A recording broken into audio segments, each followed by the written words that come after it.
बिस्मिल्लाहिर्रहमानिर्रहीम। अस्सलाम वालेकुम। ARY और पाकिस्तान के नामवर सहाफ़ी इकरारुल हसन इस वक्त हक ख़तीब के पेड कंटेंट क्रिएटर्स और उनकी एक खुफिया जो फंडिंग मुहिम होती है उसके निशाने पे इकरारुल हसन है और कहा जा रहा है कि इकरारुल हसन बहुत बड़े गद्दार हैं।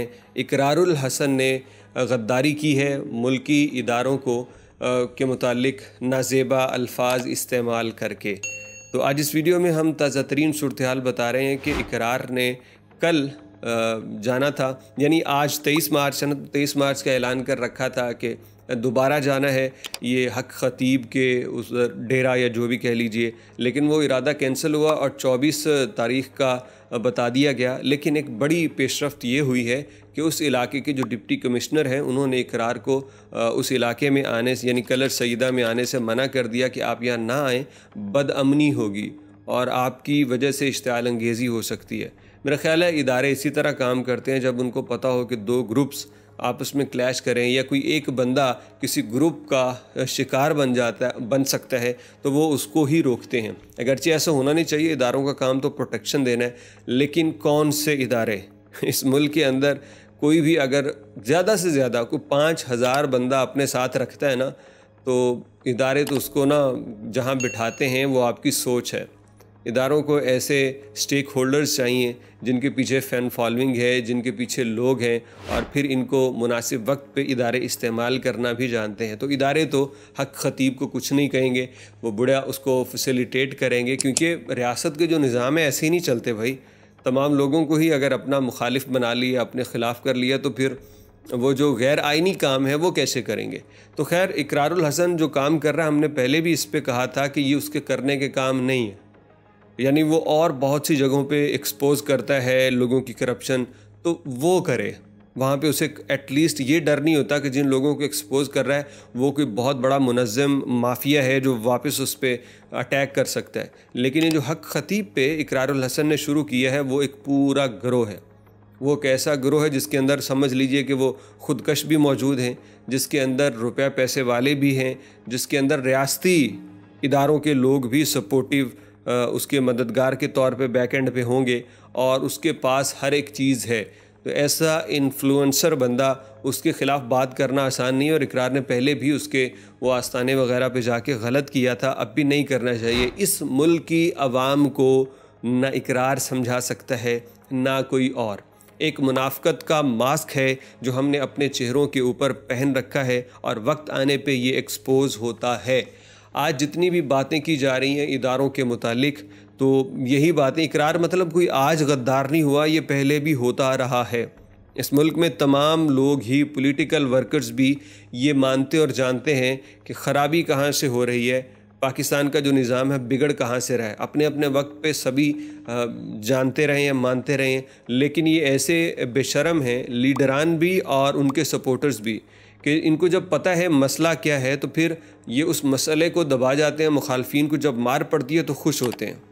यानी आज किस बंदे को नहीं पता कि इस्टेब्लिशमेंट का क्या किरदार है हमारी पूरी सियासत में, और जिसको नहीं होना चाहिए सब कह रहे हैं। लेकिन जब अपने अपने वक्त पे कोई बंदा मुनासिब आवाज़ इस पर उठाता रहा है तो उसको कहा गया गद्दार। जैसे आज इकरार को एक मरतबा फिर गद्दार कहा जा रहा है। इकरार को जब कराची में IB के अफसरान ने एक टॉर्चर का निशाना बनाया था तब भी इकरार को ही गद्दार कहा गया, क्योंकि उसने गलत किया। जनाब इन अफसरों को एक्सपोज क्यों कर दिया।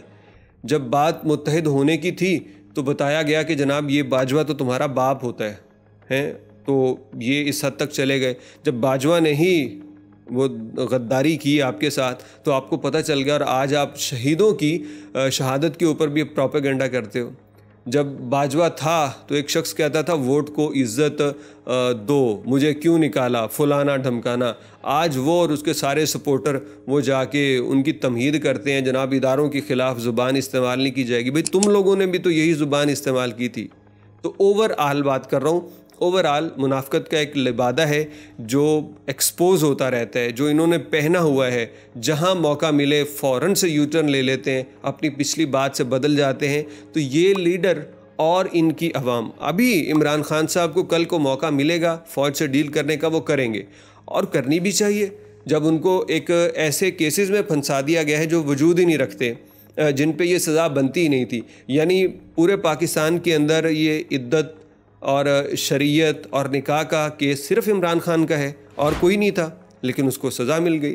तोशा खाना का जो उसका राइट बनता था उसने वो घड़ी ले ली। अब उसके ऊपर वो बातें बना के जी पहले पैसे नहीं जमा करवाए, यूँ हुआ वो हुआ, तो मतलब इस तरह तो तुम खंगालो तो कोई भी प्राइम मिनिस्टर ना बचे, तमाम को सज़ाएं हो जाए।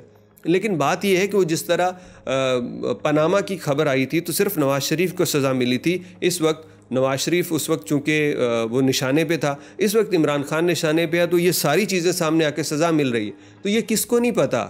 ये जो पटवारिये हैं और ये जो यूथिये हैं, इनको नहीं पता। मैं ये ज़ुबान इसलिए इस्तेमाल कर रहा हूँ कि मुझे पता है कि यहाँ पे नीचे पटवारी भी आएंगे, क्योंकि उनके जो बॉस हैं नवाज़ शरीफ, उसके ख़िलाफ़ मैंने बात की है। यहाँ पे यूथिये भी आएंगे, जिनके भगवान श्री इमरान खान के ख़िलाफ़ मैंने बात कर दी है, वो भी आएंगे।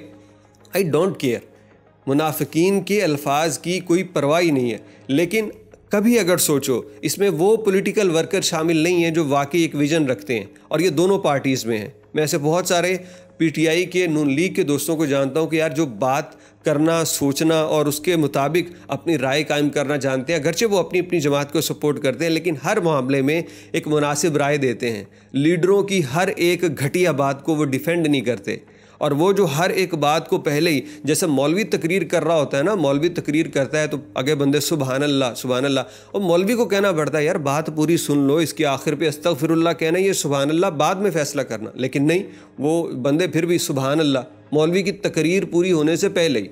तो इसी तरह ये जो अंधी फ़ैन फॉलोइंग है सियासतदानों की, ये ज़्यादा है मुल्क में, और यही बेड़ा गर्क करेगी। सियासतदान हमेशा वो मुनाफ़कत का सबसे बड़ा अलंबरदार वही साबित होता है, और उसके पीछे जो वर्कर्स हैं वो आमीन आमीन कहते हैं। तो इस पूरे माहौल में इकरारुल हसन का इस हक ख़तीब या किसी और के साथ पंगा लेना बनता ही नहीं है। क्यों? क्योंकि इकरार के साथ कुछ हो गया ना, तो खुदा न खास्ता उसकी जान को कोई मसला हुआ तो तब भी नीचे कमेंट सेक्शन में लोग आके कहेंगे कि अच्छा हुआ। क्यों?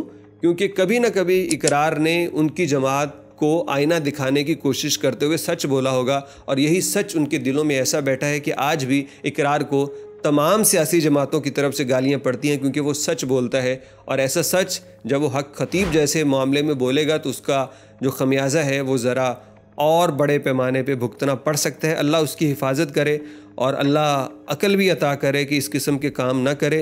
ये समझ लें कि कल को रियासत आपके ख़िलाफ़ खड़ी हो जाएगी और फिर आप कुछ भी नहीं कर सकेंगे।